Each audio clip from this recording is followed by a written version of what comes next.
Amanda here from Create Your Future, guys. I've got an exciting video. I'm going to answer some of your questions, and we are going to talk about thought transmission because, I mean, that's basically how all of this works, is thought transmission. So just before we dive into it, guys, we do have a lot of new subscribers. So let me introduce myself. My name is Amanda. I'm a neurolinguistic programming practitioner, a hypnotherapist, an EFT, emotional freedom tech practitioner, as well as a certified life coach. So yeah, and a lot of the coaches on the team actually have a lot of the same certifications. Some of them have backgrounds in psychology and counseling, and yeah, and at the very least, all of the coaches here are trained to do coaching the way that I would do coaching, okay? So, and we definitely make sure that the coaching experience that each and every one of you guys get is basically up to what I would do. So definitely check it out. A lot of people are having sales, and I don't know if it's for you guys, but I do have a course, how to create the relationship you love, as well as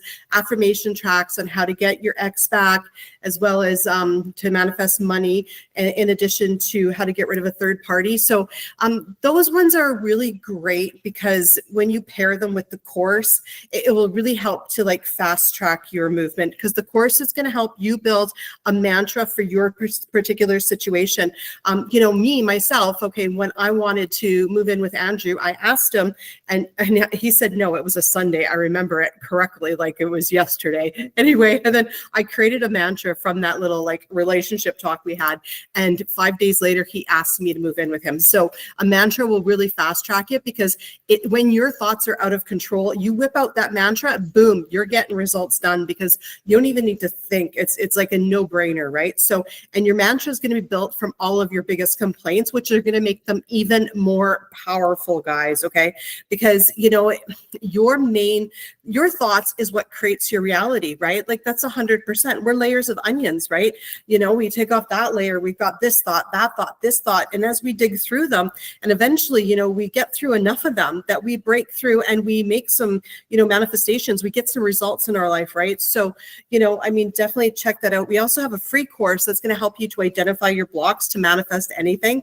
It's completely free. It's also going to help you to, you know, build your mental diet, because, you know, your thoughts are everything, and you got to have a clear goal on what you want, so you know what thoughts to keep and what thoughts to get rid of, okay? So like, for example, you know, saying, you know, Jerry doesn't like me, that's only a limiting belief if you want Jerry to like you. If you don't care if Jerry likes you, then it's not limiting you from anything. So whether a belief is limiting or not is all relative to where you're trying to go, right? So I think that's incredibly important. So the free course is going to help you to build, you know, what you want. And also, right, questioning is I think a common pitfall that we fall into when we question, you know, does, you know, Jerry like me? Does he want to be with me? Why doesn't he want a relationship? Why does he have baggage? You know, those sorts of, when you're questioning, you know, what, you know, the object of your manifestation, you're just blocking it, because you need to be creating in your mind, the 4D, what you want to see in the 3D, okay?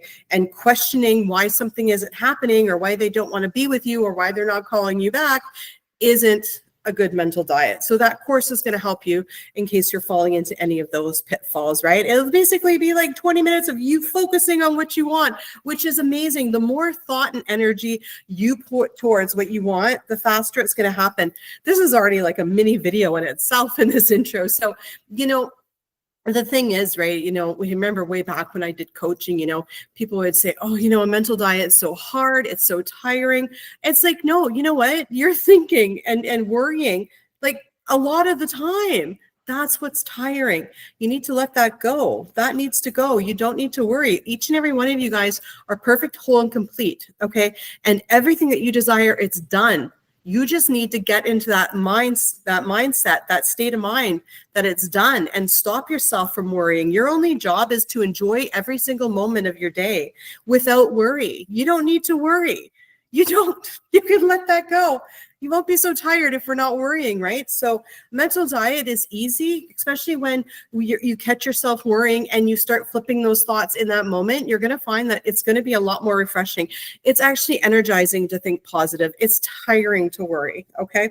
So yeah, what else do we have here? Oh, guys, I have a really exciting announcement.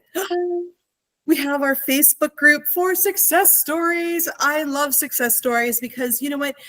when you read them, you're basically creating it for yourself. Like when you're taking in positivity, it's so like inspirational for yourself, and you're manifesting it for yourself. So there's SP, there's money success stories. There's so many different ones there, right? So definitely check it out. It's our Facebook group, link in the description. Yeah, and also guys, for those of you that are new here, we do answer your questions. In fact, I will be answering 2 of your guys' questions today in this video. And these questions were posted under my video. So any coach here, if you post any sort of question or video idea under the video, our social media team will send it off to the coach as a possible video idea. And a lot of the coaches actually do make videos with your guys' questions. So it's a win-win for all of us. We get, we get to make what you want to hear, and we don't have to think up a video idea, and you get your answer for absolutely free for just watching the video, right? So yeah, definitely check that out, as well as, the success stories. I mean, absolutely amazing, that we have in here. So I will read some of them in a video in the future, some of the success stories that we have, because I think it'll be great, to share them in a video. But but I'll do that in a future video. So let's get into these videos and these questions and talking about thought transmission. So somebody says, I know this video is about 6 years old, but what would it be a good story for the dumper point of view should they create to manifest them back? Okay, so I don't know what the details are, so I mean the best ones, right, for you, right, for your specific situation is, okay, you writing out all your negative thoughts about it. So, maybe it is like, oh, because I dumped them, they never want to talk to me again. I hurt their feelings. I think never want to talk to me again might be in there, whatever things that they may have said that make you feel like it's not going to happen. So you're going to write a list of everything they said, or everything you think of why you guys aren't ever going to get back together. Okay. And then you're going to change that into positive intentions. Okay. And you'll notice once you do that and you cross out these negative ones, there'll be like a few that stand out for you. That's going to be, your mantra, if you're going to make a mantra out of it. But I mean, what I would do is I would basically say, because thought transmission, everyone is you're pushed out. So whatever you think, it radiates out into the whole entire world. Okay. Like it's constantly, you're like a broadcasting tower. So you're going to say, okay, well, you know what? Even though I dumped them, they realized at that time that, it was just meant to be. They needed some time on their own. They completely forgive me and they want to be back together with me.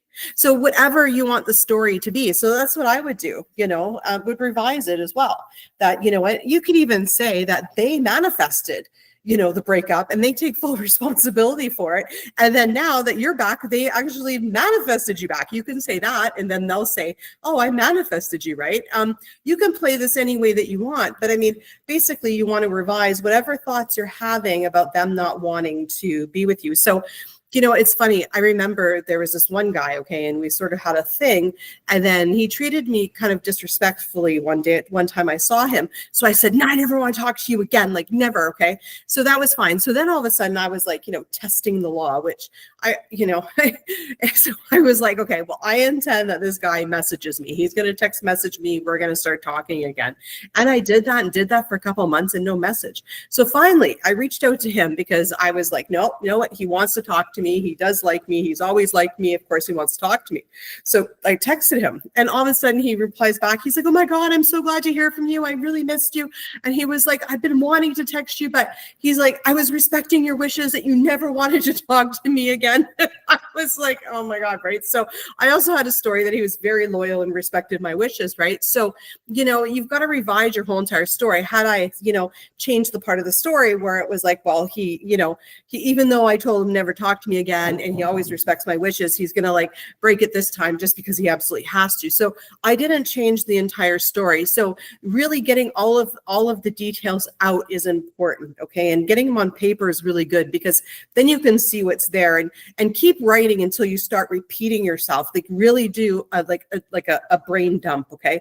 Because what you're doing to change your situation is you're getting all of your thoughts out, because your subconscious mind has has held all of these thoughts and all these beliefs that you've created. And when you manifest something, it's got to dodge all of your beliefs that you've put in there.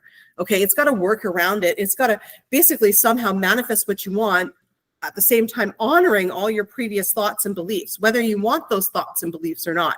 Okay. And so, when you're revising some sort of breakup, you really need to hit all of the points, okay, and all of the thoughts. Okay. This is why, for instance, when something happens, even in my current relationship with Andrew, when there's like a disagreement or something or a fight, right? We never stay mad at each other long. We get right on it right away, because it's dangerous to leave things in a state of, of displeasure or disharmony, because the longer you're there, the more comfortable it gets. And I don't know about you, but I don't want to be comfortable in that feeling. I don't want to be comfortable in a relationship where we don't talk for 3 days because we're mad at each other. No, that doesn't fly with me. I want a harmonious relationship where we get along and we communicate, and it always feels good. Okay, that's what I expect. That's what I want. So I work very hard to make sure that it stays there, and I get on top of things quickly. Okay, like when people tell me, oh, you know what? My husband's mad at me, he hasn't talked to me in 2 weeks. What? How could you even live like that? Change it right now. Because, when we leave things for a long time, it also feels like it's harder to change, but it's not harder to change. It feels like it is because we've gotten comfortable there. We don't want to get comfortable there. Okay. So, this is, a game, getting yourself out of your own way. Okay. So, yeah. So, you know what?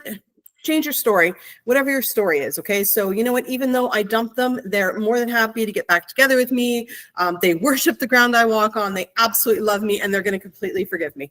Right. Or they're going to take responsibility. They're going to completely understand. So there's a couple different ways that you can play that. Right. Because whatever you think, they think, they're going to think it's their idea, because thought transmission. Right. Here's another one. Please give me a mantra when he has depression. Oh my goodness. Okay. This is great. So you know what? I think one thing that's very important is to always intend that our partners are, they're mentally healthy. They've got great mental health. So you know what? You can say, I intend that my specific person, say their name, is, completely over their depression and they're happy every single day, because I'm good enough. I intend, that they feel good and they're mentally healthy. They're mentally stable. Right. So, also beware, right? Don't, I think in this like community of just life, people will take a look. I was talking with someone because someone did something, and the person's reply to me was like, oh, that was a narcissistic thing. It's like, they must be a narcissist. And it's like, I think what we do a lot of the times just in society with each other is we label each other. Now, I mean, was this person that this other person claims that they're acting like a narcissist, were they actually diagnosed by a psychologist that they're a narcissist? No. That's just the person's opinion. So if that's going to be their opinion, of course that person's going to show up with these tendencies, right? So, I think it's really important when you are watching somebody, it's like, or looking at them going, okay, why do I think they're depressed? Okay, well, they don't really do anything. They show all the signs of depression. You're going to have to start changing, okay, those signs. Okay, just because someone sits on the couch, all day doesn't mean they're depressed. Okay, like, so, you're going to have to start, you're seeing, either intending what they're doing, their physical actions that make you think they're depressed changed, okay? Or, you're going to have to start making their behavior not mean that they're depressed anymore, okay? So, I mean, for instance, maybe, I know people that play VR and video games and they're sitting on the couch all day long and they don't leave their house. Does that mean they're depressed? No, absolutely not. Can I label it as depression? Absolutely. We can label anything as anything. So, let's just watch what we're labeling. So, I mean, I'm not saying that this person isn't depressed and hasn't been diagnosed with depression. I'm just saying, I think sometimes we need to be careful when we label things, because if we start going, oh, that's depression, they're going to go to the doctor. Doctor's going to say it's depression. Everyone has you pushed out. Of course, that's what's going to happen. You're always going to be right. You're never going to be wrong. You're always going to be right because you're the creator of your reality. So what you say goes. So, let's go with, what, they're over their depression. Or if you don't believe that they can just mysteriously get out of it, you can say, what, they went to their doctor, they're being treated for depression and they're doing a lot better. Or look at you can say, I intend that they're, being treated for their depression and they're going to be off their meds in no time and they're going to be good enough. Okay, so a little story about myself is I actually did suffer from depression in my mid-20s. And, and I got out of it without using medication, and I haven't been depressed since, okay? So, it is possible for people to get over it. So that's the first thing that we need to go and to think is, okay, I believe that they can get out of their depression. Now, do you think that they can get out of their depression with medication or without medication? That's the next thing, right? So ask yourself, okay, well, I believe they can get out of depression without medication. Great. So I intend that, they're mentally healthy and they're never going to be depressed again because I'm good enough. And I can hear them tell me that. Okay. Or if you think that they need to be on medication, that's the only way you believe it's going to happen, which is totally fine. You can say, well, I intend they get treated for their depression. And then they're, and they're always in a great mood because I'm good enough. Right. Okay. So what do you want them to be instead of, depressed, right? Yeah, if they're saying they're depressed, start intending that they say that they're feeling great and they're not depressed anymore. Start, intending that you have these conversations where they tell you, look at, wow, that was crazy. I was so depressed, but I'm feeling so much better now. So, you decide, okay? And a lot of times figuring out how you've created them to be depressed, show up depressed, will help you to actually change it as well. So, that's why coaching is good. And that's what our coaches here do. They're going to identify what thoughts you're having to create the reality that you have reflecting back to you. And they're going to help you to change it, give you an action plan and intentions. Okay. So that's what we do. Okay. We will help you. And of course, we intend you're going to be successful, right? We love to see you guys successful. And yeah, so guys, I hope that helps. Those are 2 questions. Again, they were commented under my video and sent to me from our social media team. So thank you guys for commenting those. If you guys have any other questions or, suggestions for videos, definitely comment it. And yeah, we'll see you in the next video. Bye-bye.